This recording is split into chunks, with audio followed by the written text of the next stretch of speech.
मैंने university join कर ली है, कोई मसला नहीं है। अजलान भी मेरा साथ दे रहा है। अच्छा मम्मी, मैं दुआ के ससुराल वालों की दावत करना चाह रही थी घर पर। बहुत अच्छा ख्याल है। ज़ैनब साहिबा का फोन आया था, वो वीकेंड पे डिनर का प्लान कर रही है। मैंने कहा आपसे पूछ कर बताऊंगी। ठीक है, चले जाएंगे। मॉम बहुत खुश होंगी। तुम्हें क्या हुआ है बेटी? अम्मी से लड़ाई तो नहीं हो गई आपकी? ये क्या बकवास है नायला?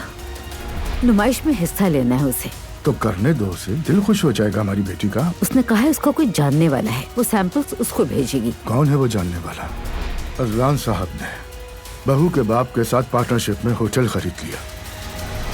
दुआ का बाप बहुत चालाक है, देखा किस तरह हमारे बेटे को काबू कर लिया। लगता है बाबा ने शिकायत की है। तो फिर ऐसे काम क्यों करते हो जो उनके मिजाज के खिलाफ है? असलान, मैं खुद से कोई डिसीजन नहीं ले सकता। जाके दुआ के बाबा के साथ पार्टनरशिप कर ली। उनके साथ करने में क्या मसला है? वो आदमी एतबार के काबिल नहीं है। दुआ के बाबा के बारे में जानते हैं ऐसा कुछ? वो आदमी जब तुम्हारा पार्टनर बना तो क्या उसने तुम्हें कोई रकम दी थी? हाँ दी थी। दी थी